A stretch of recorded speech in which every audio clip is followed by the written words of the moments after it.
Puffin presents The Railway Children by Edith Nesbit. Read by Jenny Agutter. Chapter 1. The Beginning of Things. They were not railway children to begin with. I don't suppose they had ever thought about railways, except as a means of getting to Maskelyne and Cook's, the pantomime, zoological gardens, and Madame Tussauds.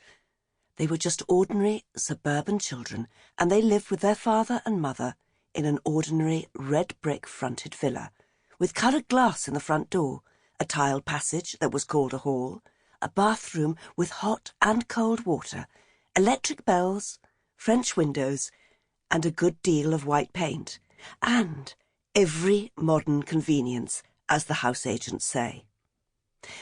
There were 3 of them. Roberta was the eldest. Of course, mothers never have favourites, but if their mother had had a favourite, it might have been Roberta.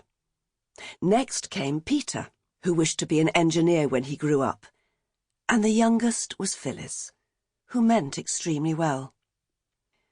Mother did not spend all her time in paying dull calls to dull ladies and sitting dully at home waiting for dull ladies to pay calls to her. She was almost always there, ready to play with the children and read to them and help them do their home lessons.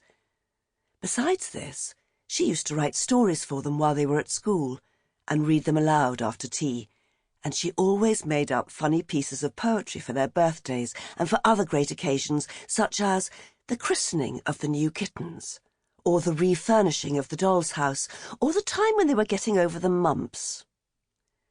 These 3 lucky children always had everything they needed: pretty clothes, good fires, a lovely nursery with heaps of toys, and a Mother Goose wallpaper.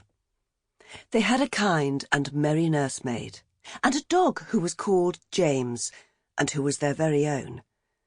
They also had a father who was just perfect, never cross, never unjust, and always ready for a game. At least, if at any time he was not ready, he always had an excellent reason for it, and explained the reason to the children so interestingly and funnily that they felt sure he couldn't help himself.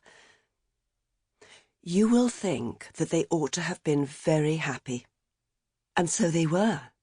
But they did not know how happy till the pretty life at Edgecombe Villa was over and done with, and they had to live a very different life indeed. The dreadful change came quite suddenly. Peter had a birthday, his 10th. Among his other presents was a model engine, more perfect than you could ever have dreamed of. The other presents were full of charm, but the engine was fuller of charm than any of the others were. Its charm lasted in its full perfection for exactly 3 days. Then, owing either to Peter's inexperience or Phyllis's good intentions, which had been rather pressing, or to some other cause, the engine suddenly went off with a bang. James was so frightened that he went out and did not come back all day.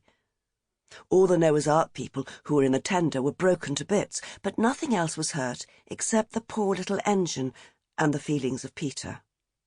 The others said he cried over it, but of course boys of 10 do not cry, however terrible the tragedies may be which darken their lot.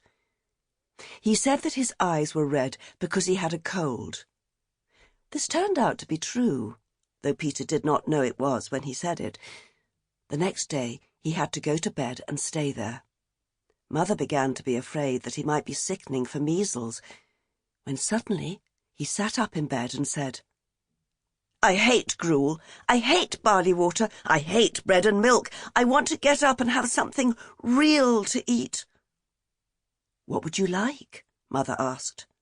"A pigeon pie," said Peter eagerly. "A large pigeon pie, a very large one." So Mother asked the cook to make a large pigeon pie. The pie was made, and when the pie was made, it was cooked. And when it was cooked, Peter ate some of it. After that, his cold was better.